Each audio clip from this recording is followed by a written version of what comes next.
देखिए, social media का क्षेत्र बड़ा विस्तृत और व्यापक है, और छोटे छोटे जो रचनाएं लिखते हैं शुरू में, विशेष करके नवोदित लोग, उनके अभ्यास के लिए भी उनके रचनाओं को सोशल मीडिया के माध्यम से लोगों तक पहुंचाया जा सकता है। तो मैं सिद्धेश्वर पुनः आपके सामने प्रस्तुत हूँ राइजिंग बिहार के चैनल पर एक नए साहित्यकार से आपसे साक्षात्कार करवाने के लिए।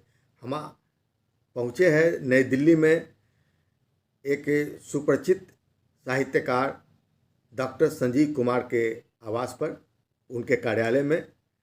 और मैं बतला दूं कि डॉक्टर संजीव कुमार जो सभी विधाओं में सृजन कर रहे हैं और उनकी 100 से अधिक पुस्तकें विभिन्न विधाओं में प्रकाशित हो चुकी है। तो आइए हम साहित्य से संदर्भित कुछ सवाल पूछते हैं डॉक्टर संजीव कुमार से।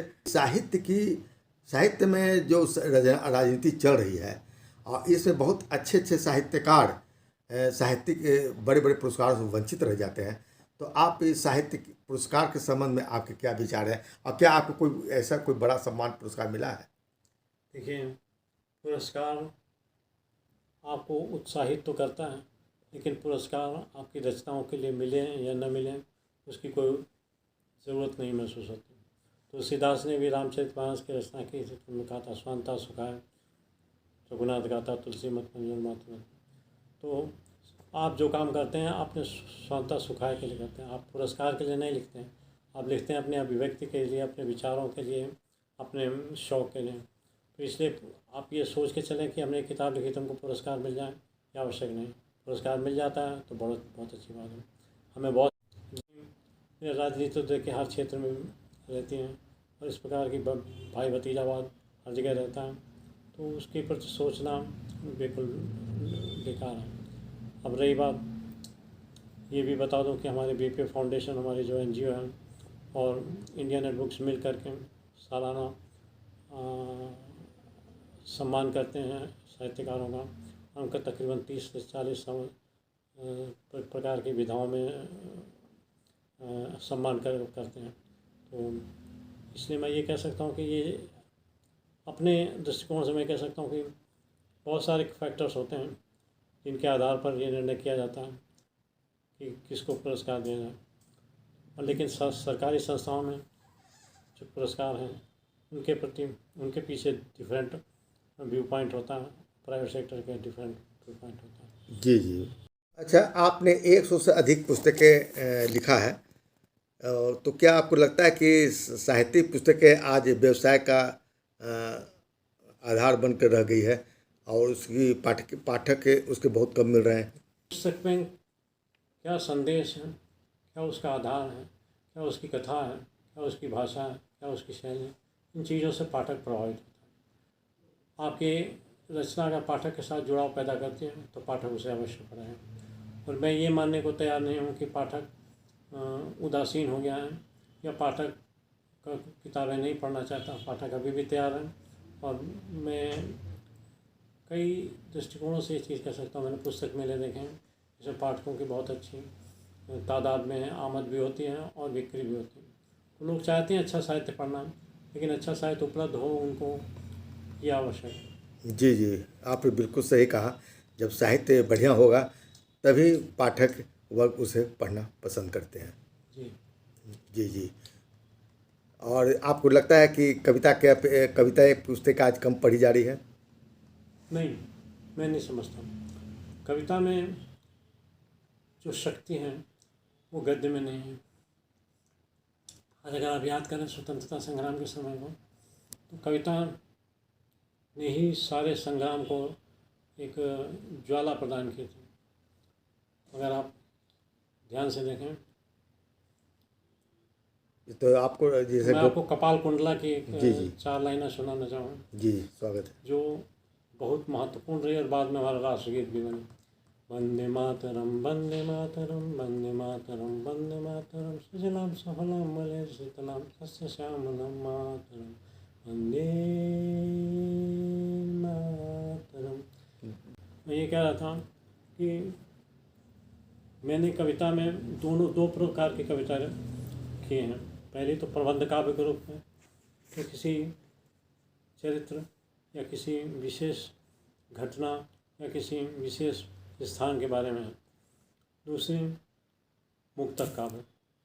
तो मुक्तक काव्य में अगर कविता अच्छी है तो निश्चित रूप से उसको पसंद किया जाएगा। हमारी एक कविता बहुत पसंद की जा रही है, जिसके मैं 2 लाइनें आपको सुनाता हूँ।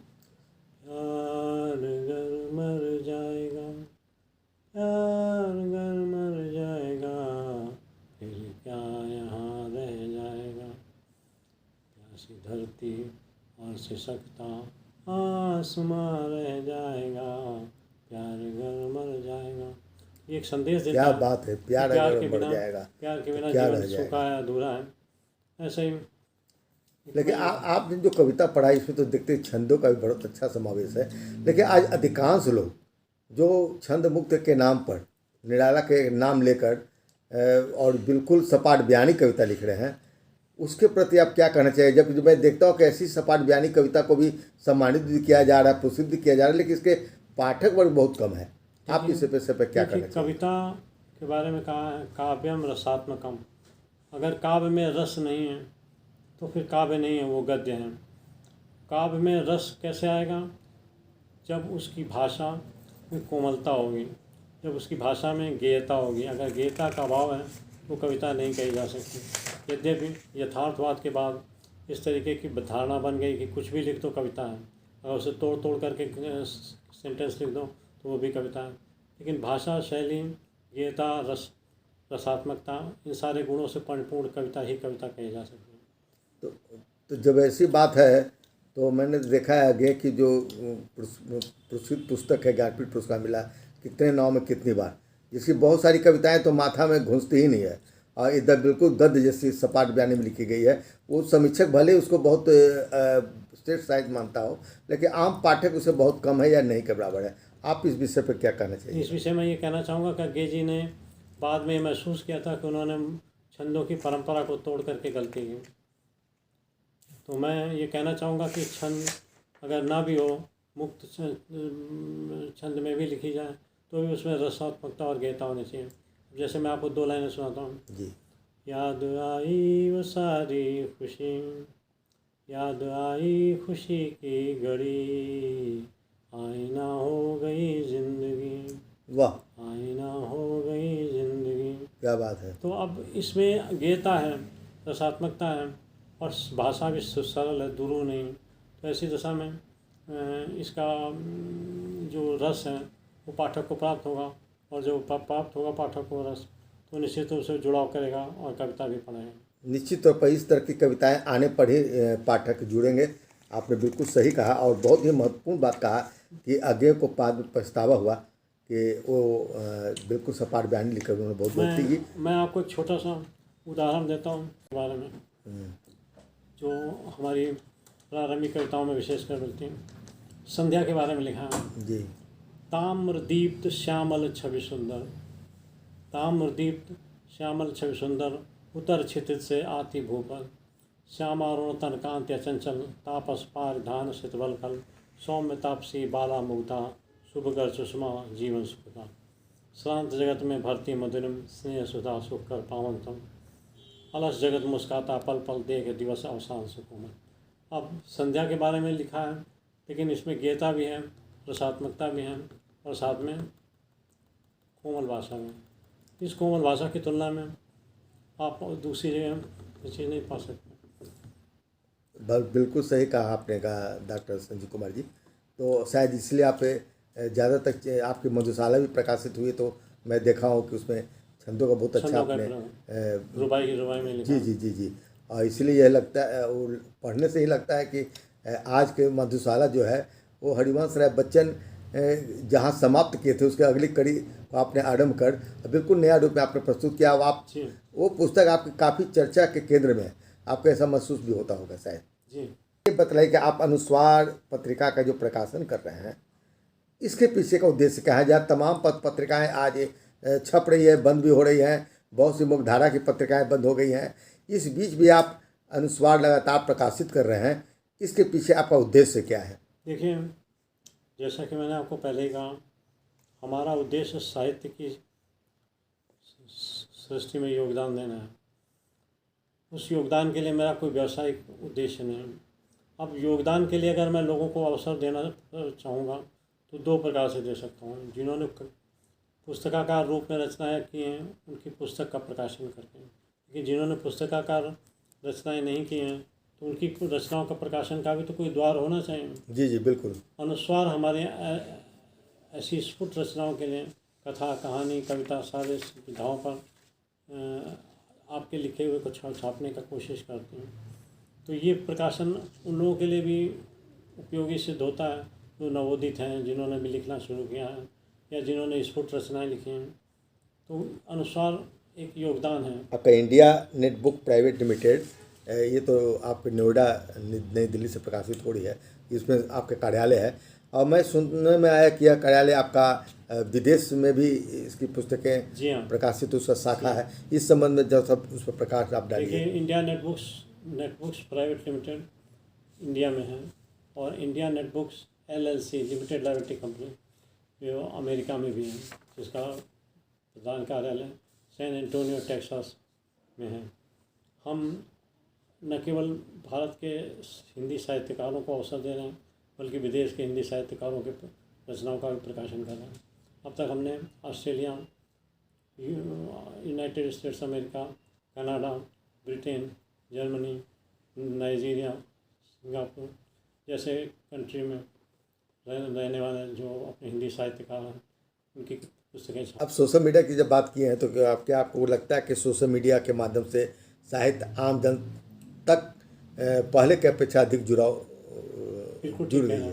देखिए, सोशल मीडिया का क्षेत्र बड़ा विस्तृत और व्यापक है और छोटे छोटे जो रचनाएं लिखते हैं शुरू में, विशेष करके नवोदित लोग, उनके अभ्यास के लिए भी उनके रचनाओं को सोशल मीडिया के माध्यम से लोगों तक पहुंचाया जा सकता है। उनके ऊपर उनकी टिप्पणियां प्राप्त की जा सकती हैं और वो धीरे धीरे सुधार करके अपने लेखन कार्य को सुरुचिपूर्ण बना सकते हैं। इस दृष्टिकोण से देखा जाए, सोशल मीडिया एक नया पटल है, एक ऐसा पटल है जो सबको समान रूप से अवसर प्रदान करता है। और जब ये पटल सबको उपलब्ध है तो ऐसी दशा में उसके पाठक भी हैं। बहुत से लोग तो फेसबुक के ऊपर काफ़ी लंबे समय तक का स्क्रीन टाइम देते हैं, तो वो इन चीज़ों को पढ़ करके जुड़ाव महसूस करने लगते हैं और पाठकों की संख्या में वृद्धि हो रही है सोशल मीडिया के विस्तार से। और साथ ही साथ डिजिटल जो प्रकाशन हो रहे हैं उनके द्वारा भी और जो डिजिटल सेल हो रहा है उनके द्वारा भी। आज अमेज़न 70% बुक मार्केट के ऊपर अपना आधिपत्य जमाए हुए हैं और उसके माध्यम से पूरी दुनिया में पुस्तकें पहुंच रही हैं। आपको पहले ये पता लगाना मुश्किल होता था कौन किताब किस प्रकाशन से छपी है, कैसे मिलेगी, उपलब्धि मुश्किल थी। आज सब उपलब्ध है। आज स्क्रीन पर आप जाइए, ऑनलाइन देखिए, आपको किताब खरीदने में कोई आसान परेशानी नहीं। जी, पहले कुछ लोगों की पुस्तकें ही, कुछ गिने चुने लेखकों की पुस्तकें ही लोग आम जन तक पहुंच पाती थी, उसकी जानकारी मिल पाती थी। और आज सोशल मीडिया के माध्यम से आम लोग भी उससे जुड़ गए हैं। आपने ठीक कहा। और कि जैसा सुनने में आता है कि भारत में भले कम हो लेकिन विदेशों में लोग सोशल मीडिया के माध्यम से अधिक पढ़ रहे हैं और वहाँ अधिक पढ़ी जा रही है इस तरह की किताबें। चलते चलते हम ये जानना चाहें कि आपकी जो लेखन दिनचर्या है, आप क्योंकि बहुत व्यस्त रहते हैं, संस्थान चला रहे हैं, तो आपका जो दिनचर्या है वो क्या है? किस प्रकार, कब लिखते हैं, कैसे लिखते हैं, आप अपना समय कैसे निकाल लेते हैं? देखिए, ऐसा है, हम कारपोरेट के आदमी हैं। 30 साल से अधिक हमने कारपोरेट जगत में गुजारा है, जहाँ काम लक्ष्य के आधार पर होता है और काम एक निश्चित प्रोग्राम या प्लान के आधार पर होता है। तो ऐसी दशा में हमारी कार्यशैली या लेखन की जो स्पीड है वो बिल्कुल अलग है। हम किसी चीज़ पर पहले तैयारी करते हैं, फिर उसको एक साथ लिखते हैं। अब रही बात दिनचर्या की, तो लेखन कार्य दिनचर्या के आधार पर नहीं किया जा सकता। उसके लिए प्रोग्राम या टाइम टेबल नहीं बनाया जा सकता। जब अभिव्यक्ति का मार्ग प्रशस्त होगा तभी अभिव्यक्ति की जा सकती है। तो इसके लिए उसकी तैयारी मन में होती है। जब मन तैयार होता है तो लिख देते हैं, मन तैयार नहीं होता तो कई बार हफ्तों कोई कुछ लिखा नहीं, जैसे होता है दिन भर आप कोई अपने कार्यालय में व्यस्त हैं, इस समय तो आपको मौका मिलती नहीं होता, तो आपका कोई समय होता होगा ना जिस समय आप निश्चिंत होकर। वैसे ये ज़रूर है कि जो रचना का कार्य है वो ज़्यादातर एकांत में होता है, तो इसलिए अर्ली मॉर्निंग या लेट नाइट जब भी मौका मिलता है तो लिखा जाता है। लेकिन मेरे लिए कोई दुराव छुपाव नहीं है। अगर मेरा मन लिखने का है तो मैं अपने कक्ष में लोगों का प्रवेश रोक देता हूँ और उसके बाद तुरंत उसको कागज़ पे उतार लेता हूँ।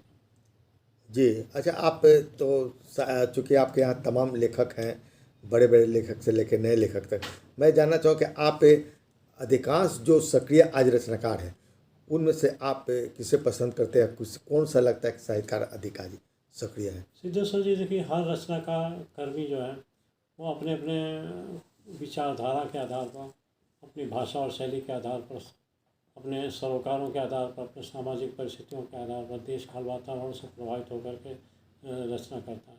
इसलिए किसी को भी अच्छा है, किसी को बुरा कहना समीचीन प्रतीत नहीं होता। ये ज़रूर है कि जिसकी रचनाएं पॉपुलर हो जाती हैं, जिसके पाठक ज़्यादा बढ़ जाते हैं, उनको लोग बहुत बड़ा साहित्यकार कहना शुरू करते हैं। लेकिन साहित्यकार सब बराबर हैं, जो लिख रहे हैं वो सब बराबर हैं। इसलिए मैं किसी एक को इसके लिए नहीं कहूँगा। साहित्य के प्रति आपकी बहुत अच्छी दृष्टि है। हम आपको आपके विचारों को नमन करते हैं और चलते चलते एक सवाल पूछना चाहेंगे आपसे कि आज की पीढ़ी को, आज की जो नए रचनाकार हैं, युवा रचनाकार हैं, उनको आप क्या संदेश देना चाहिएगा? मैं तो सिर्फ यही कहूँगा कि रचना करते रहो। ये मत सोचो कि कौन सी रचना क्या परिणाम देगी, कौन सी रचना प्रकाशन के बाद में पॉपुलर होगी या नहीं होगी।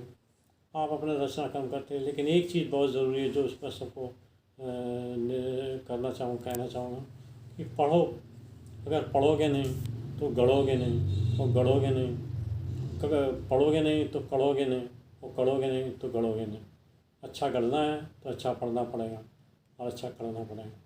इसलिए जितना अध्ययन करेंगे उतना ही आपकी विचारधारा, आपकी शैली, आपकी भाषा, आपकी जो अभिव्यक्ति हैं वो उतनी ही सुदृढ़ होगी और आप उससे आगे तक जाने में आपको रास्ता प्रशस्त होगा। बहुत बहुत धन्यवाद डॉक्टर संजीव कुमार जी। आपने इतनी आपके कक्ष में हम बैठे हुए हैं, यह भी हमारा सौभाग्य है। और आपके बगल में देखिए इतने अच्छे सम्मान का स्मृति चिन्ह रखा हुआ है। इतना ही नहीं, आपके यहाँ किताबें इतनी सलीके से सजाई हुई है। ये सारी पुस्तकें आपकी लिखी हुई है। ये हमारे दर्शक देख रहे हैं। ये हमारे लिखी हुई है जी। ये दर्शक आप देख सकते हैं कि संजीव कुमार की पुस्तकें, जो वकालत से लेकर साहित्यिक पुस्तकें, तमाम कितनी किताबें हैं जिन्होंने बहुत अपने ढंग से उन्होंने लिखा है। और ये मैं आपको दिखलाना चाहता हूँ। चूँकि आज मैं उनके कार्यालय में हूँ तो मुझे सौभाग्य से यह देखने को मिली है। और मैं अगर पटना से इनका भेंट वार्ता लेता तो शायद यह संभव नहीं हो पाती। लेकिन आज सौभाग्य कि हम इनके प्रकाशन में आए। चूँकि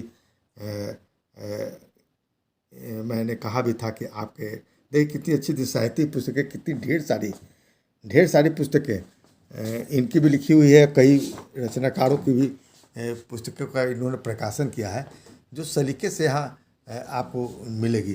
जैसे लगता है कि यह कार्यालय या प्रकाशन नहीं, बल्कि और इसमें नए पुराने दोनों तरह के रचनाकार इसमें शामिल है, जैसा डॉक्टर संजीव कुमार ने कहा।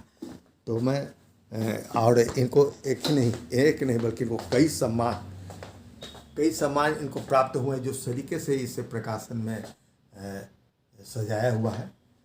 आप देख सकते हैं यह जो सम्मान है। और यह सम्मान वास्तव में हम उनके यह सम्मान देख के, वैसे तो उनके साहित्य जो सृजन है, उनकी जो किताबें हैं, हमने भी समीक्षा किया है, वह स्वयं अपने आप से सम्मानित रचना ही सम्मानित होती है। तो मैं बहुत बहुत आभार प्रकट करता डॉक्टर संजीव कुमार जी का। उनसे विदा लेते हुए मैं आपसे यही शुभकामना करूँगा कि आप दीर्घायु प्राप्त करें और इसी तरह आप नए पुराने दोनों रचनाकारों को आप आगे बढ़ाने में आप सहयोग करें और आप सृजनरत रहें।